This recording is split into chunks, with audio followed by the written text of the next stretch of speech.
So in today's video, we're going to look at some of the popular Bible verses in the Old Testament that people like to show that God is some type of bully or he's unfair in the Old Testament.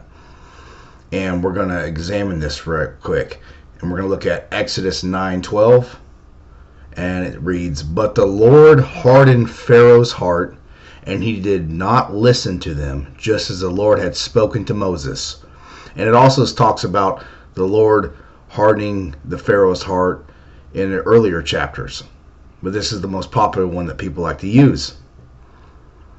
Now, what does this mean? So the accusation is that the Pharaoh, who was at odds with Moses, really had no choice in the matter, and that God hardened his heart so he would do things against God, so God could flex his muscles or do whatever he wanted to do. Basically, the Pharaoh was just a robot, or it was just he wasn't given a fair shake.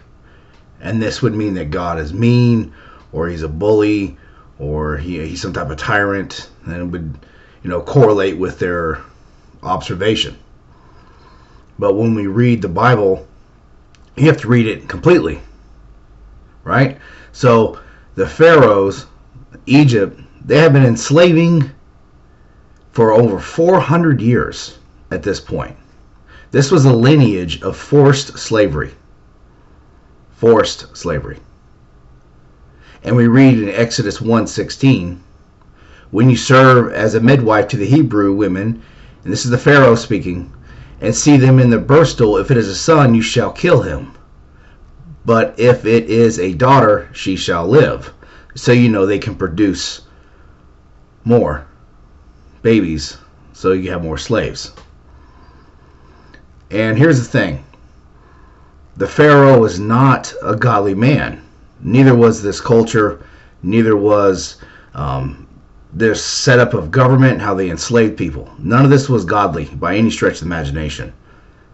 So this is something that had been continued chronologically through time.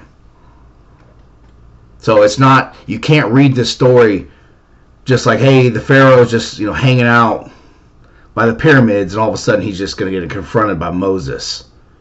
It's the first time they're meeting. Like, there's no type of connective tissue. There's no history between these two groups of people at all.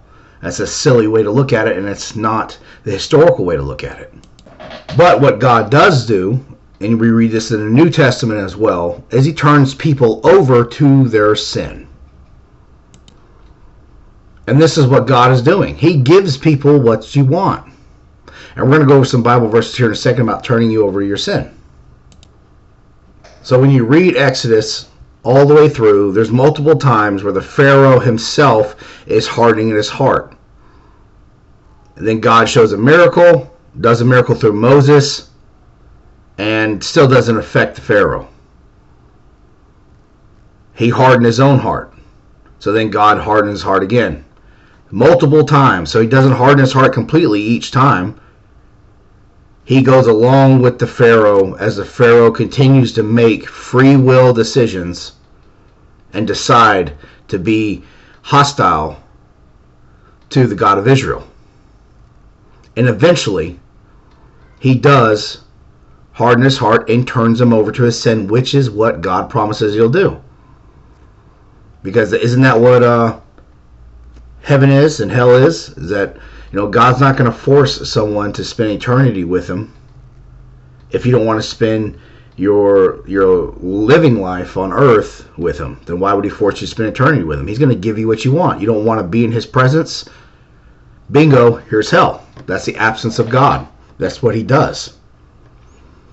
And we read how God likes to turn, well, God will turn you over to your sin. He doesn't like to, but he will turn you over to your sin. We got that in Romans 1:24. Okay, so let's go to Romans 1:24. "Therefore God gave them over in their sinful desires of their hearts to sexual impurity and to the degrading of their bodies with one another." Now he's speaking about homosexuality here, but all sin is rebellion against God. And this is what God does. He gives you what you want. He gave his only son, but if people want to reject his only son, and they want to embrace their sin and embrace their life, style with their sin, then so be it. That's what you want, then that's what you'll have. So when we look at God in the Old Testament, he's consistent with the New Testament. People like to cherry pick this story because the Pharaoh is a person who, no matter what signs and wonders were seen by his own eyes, all the plagues and the sea being split. I mean, think about all the staff eating, turning into a snake and eating his magician snakes. All these signs and wonders, and he still wanted to pursue and be hostile to Israel.